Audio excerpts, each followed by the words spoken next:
ராவணன் சொன்ன விஷயத்த கேட்டு நம்ம கதிரும் பார்த்தீங்கன்னா போயிட்டு விசாலாட்சியை வந்து கூப்பிடணும் அப்படின்னு நினைக்கிறாரு. ஸோ கதிருக்கு இந்த விஷயம் வந்து பிடிக்கல தான். இருந்தாலுமே ராவணன் வந்து ரொம்பவே ஃபோர்ஸ் பண்ணுறாரு. நீங்கள் இப்படிலாம் சொல்லக்கூடாது. என்னதான் இருந்தாலும் அவங்க உங்கள் அம்மா. ஸோ கண்டிப்பாக நீங்கள் அவங்களுக்கு வந்து என்ன ப்ரிஃபரன்ஸ் கொடுக்கணுமோ அதை கொடுக்கணும். இந்த ஜனனி தான் வந்து உங்கள் அம்மாவை மைண்ட் வாஷ் அது பிரெயின் வாஷ் மாதிரி பண்ணி வச்சுருக்காங்க. அதனால் நீங்கள் அவங்களுக்கு வந்து எது உண்மை எது பொய்ன்னு புரிய வைக்கணும் கண்டிப்பாக அப்படின்னு சொன்னதுனால, ஸோ இதை கேட்டுட்டு நம்ம ஆதி குணசேகரனும் தம்பி சொல்கிறது சரிதான், நீ போய் கூப்பிடு அப்படிங்கிற மாதிரி சொன்னதுனால, சரி வேறு வழி இல்லாமல் வந்து கதிர் வந்து பார்த்திங்கன்னா உள்ளே போகிறாரு. எல்லாருமே நிற்கிறாங்க. கதிர், ஆதி குணசேகரன், ராவணன், இந்த பக்கம் ஈஸ்வரி, நந்தினி, அதுக்கப்புறம் பார்த்திங்கன்னா நம்ம விசாலாட்சி எல்லாருமே பார்த்தீங்கன்னா நிற்கிறாங்க. இந்த மாதிரி ஒரு முக்கியமான விஷயம் உங்ககிட்ட பேசணும் அப்படிங்கிறதுக்காக தான் கூப்பிட்டேன் அப்படிங்கிற மாதிரி கதிர் சொல்கிறாரு. என்னப்பா அது என்ன முக்கியமான விஷயம், அதுவும் என்கிட்ட என்ன பேச போகிற நீ அப்படிங்கிற மாதிரி விசாலாட்சி கேட்கும்போது, இங்கே பாருமா உனக்கே நல்லாவே தெரியும் இந்த வீட்டில் என்னென்ன நடக்குது அப்படின்னு சொல்லிட்டு.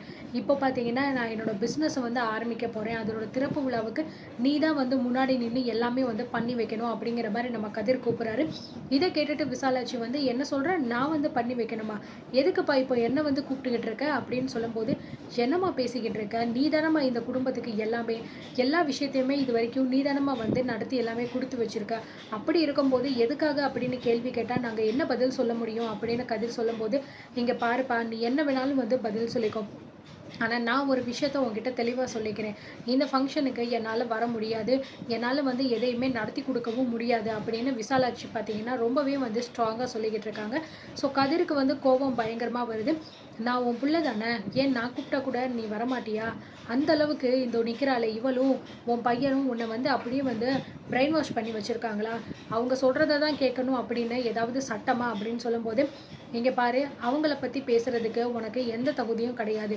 இப்போ இந்த ஒரு விஷயத்தில் எதுக்கு அவங்கள இழுத்துக்கிட்டு இருக்க, இது முழுக்க முழுக்க நான் வந்து என்னோட சொந்த முடிவாக தான் எடுக்கிறேன், இதுக்கும் அவங்களுக்கும் எந்த விதமான சம்மதமும் கிடையாது அப்படிங்கிற மாதிரி விசாலாட்சி சொல்கிறாங்க.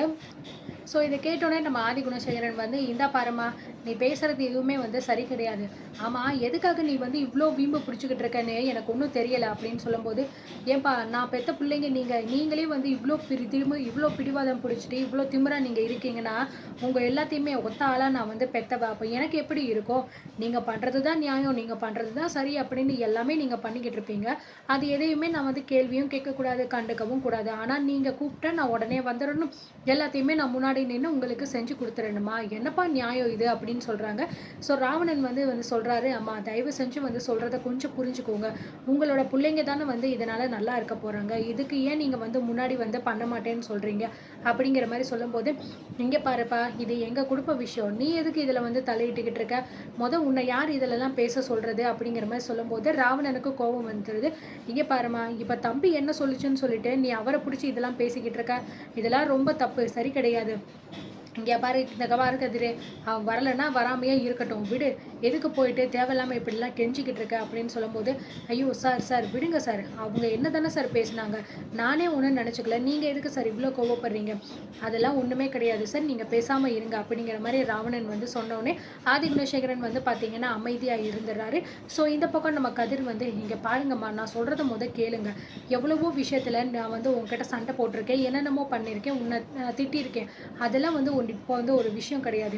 இப்போ நான் வந்து ஒரு புதுசாக பிஸ்னஸ் ஆரம்பிக்க போகிறேன், எனக்கும் சரி என் பிள்ளைங்களுக்கும் சரி ஒரு நல்ல ஒரு தொழில் வந்து கிடைக்கணும், அது மட்டும் கிடையாது, தாரா உன் பேத்தி தானே, அப்படி தாரா உன் பேத்தி அப்படின்னு நினச்சேன்னா எனக்காக கூட வர வேண்டாம், இல்லை இது நிற்கிறாளே நந்தினி இவளுக்காக கூட நீ வர வேண்டாம், தாராவும் உனக்கு பிடிக்கும்ல, அவளை நீ உன் பேத்தியாக தானே நீ பார்க்குற, அப்படின்னா அவளுக்காகவாவது நீ வரலாமே அப்படிங்கிற மாதிரி வந்து பார்த்தீங்கன்னா நம்ம கதிர் வந்து பேசுகிறாரு. ஸோ இதை கேட்டுட்டு நம்ம விசாலாட்சி பார்த்தீங்க அப்படின்னா யோசிக்கிறாங்க. யோசிச்சுட்டு அதுக்கப்புறம் வந்து இல்லைப்பா அது வந்து சரிப்பட்டு வராது அப்படிங்கிற மாதிரி வந்து சொல்கிறாங்க. ஸோ இதை கேட்டோடனே மறுபடியும் பார்த்தீங்கன்னா கதிருக்கு வந்து என்ன சொல்கிறது அப்படின்னே வந்து தெரியலை.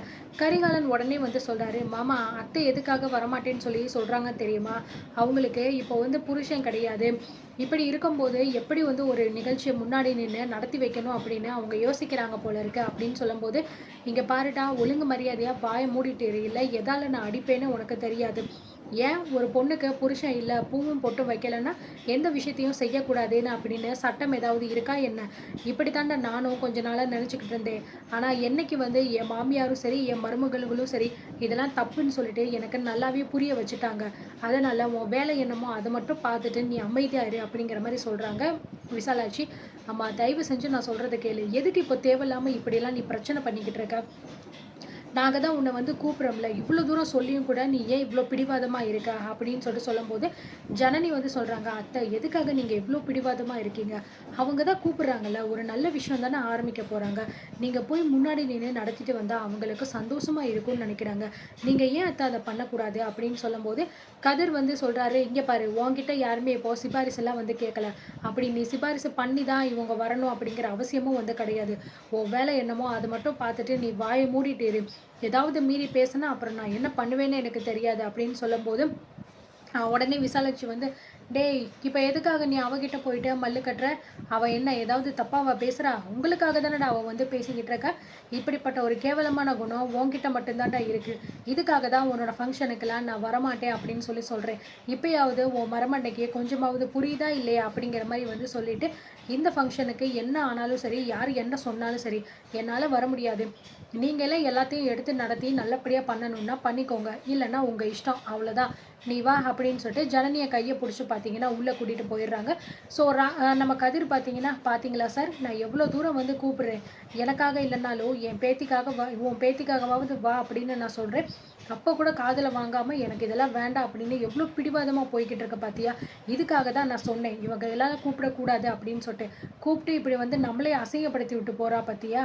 ஏதோ கூட போகிறாளே ஒருத்தி, இவ தான் இதுக்கெல்லாம் காரணம். நல்லா பேசி பேசி மந்திரம் ஊதி மொத்தமாக வந்து மொத்தமாக வந்து இவங்களை கெடுத்து வச்சிருக்கா அப்படின்னு சொல்லிட்டு சொல்கிறாங்க. விடுங்க கதிர், பார்த்துக்கலாம். எல்லாமே கொஞ்ச நாள் தானே, எல்லாமே சரியாயிரும். நீங்கள் எதை நினச்சும் கோவப்படாதீங்க. இப்போதைக்கு உங்களோட பிஸ்னஸ் நல்லபடியாக நீங்கள் ஆரம்பித்து அது நல்லபடியாக போகணும். அது மட்டும்தான் உங்களோட மைண்டில் இருக்கணும். வேறு எதை பற்றியும் இப்போதைக்கு நீங்கள் யோசிக்காதீங்க, விடுங்க அப்படின்னு சொல்லிட்டு ராவணன் வந்து சொல்லிடுறாரு. ஸோ இந்த பக்கம் பார்த்தீங்கன்னா நந்தினி ஈஸ்வரி 2 பேருமே கிச்சனுக்கு போயிடுறாங்க. அண்ட் ஆதிகுணசேகரன் வழக்கம் போல் பார்த்தீங்கன்னா டேபிளை தள்ளி வச்சுட்டு உட்காந்துறாரு. அந்த ஆளுக்கு வேறு வேலையே இல்லை. எப்போ பார்த்தாலும் வந்து ஒன்று டைனிங் டேபிளில் உட்காந்துக்கிட்டே இருக்கிறது தான் வந்து வேலையாக இருக்குது. இதை தவிர வேறு எந்த விதமான ஒரு இதுவுமே கிடையாது. ஸோ மேலே வந்து போனால் நம்ம சக்தி ஜனனி பார்த்தீங்க அப்படின்னா இதை பற்றி வந்து பேசிக்கிறாங்க. ஸோ கண்டிப்பாக வந்து இந்த ஒரு ஃபங்க்ஷனில் வந்து ஏதோ ஒரு பெரிய விஷயத்த இந்த ராவணன் வந்து பண்ண போகிற மாதிரி எனக்கு தோணுது சக்தி அப்படிங்கிற மாதிரி ஜனனி சொல்கிறாங்க. என்ன ஜனனி, எதுக்காக இப்படி சொல்கிற நீ அப்படிங்கிற மாதிரி நம்ம சக்தி கேட்கும்போது, ஆமாம், இப்போ வந்து இவ்வளோ நாள் வரைக்கும் அத்தையை வந்து கூப்பிடாதவங்க இப்போ என்னடான்னா கம்பல் பண்ணி அத்தையை வந்து கூப்பிட்டுக்கிட்டு இருக்காங்க. அது மட்டும் கிடையாது, இதுக்கு பின்னாடி வேறு ஏதோ ஒரு விஷயம் வந்து இவங்க வந்து நினைக்கிறாங்களோ, பண்ண போகிறாங்களோ அப்படிங்கிற மாதிரி எனக்கு தோணுது. ஒருவேளை அந்த விஷயம் ஏதாவது நடந்துருச்சு அப்படின்னா நிச்சயமாக வந்து கதிர் மாமாவோட பிஸ்னஸ்க்கு தான் அது பெரிய ஒரு பிரச்சனையாக இருக்கும் அப்படிங்கிற மாதிரி நம்ம ஜனனி சொல்கிறாங்க. விடு ஜனனி, அது என்ன ஆனால் நமக்கு என்ன இருக்குது? நம்மளை அவங்க மனுஷங்களா கூட வந்து மதிக்கலை. அது மட்டும் கிடையாது, இந்த வீட்டை விட்டு நம்ம போகிறோம். அதுக்கப்புறம் இங்கே இருந்தவங்க என்ன ஆனால் நமக்கு என்ன அப்படின்னு சொல்லும்போது, இல்லை சக்தி, அப்படி நம்ம யோசிக்க முடியாது. அவங்க எப்படி வேணாலும் இருக்கட்டும். ஆனால் அக்காங்களும் சரி, குழந்தைங்களும் சரி, அவங்க என்ன பாவம் பண்ணாங்க? அவங்கள நம்பி தானே வந்து இவங்க இருக்காங்க. அப்படி இருக்கும்போது இந்த விஷயத்தை எப்படி நம்மளால் வந்து விட முடியும்? கண்டிப்பாக ஏதோ ஒரு பிரச்சனை நடக்க போகுது. அது என்ன பிரச்சனை அப்படிங்கிறது நம்ம சீக்கிரமாக கண்டுபிடிச்சு அதை நம்ம சரி பண்ணணும் சக்தி அப்படிங்கிற மாதிரி ஜனனி வந்து யோசிக்கிறாங்க. ஸோ என்ன நடக்க போகுது, என்ன மாதிரியான பிரச்சனைகள் இவங்க எதிர்கொள்ள போகிறாங்க அப்படிங்கிறத அடுத்தடுத்து பார்த்து தெரிஞ்சுக்கலாம்.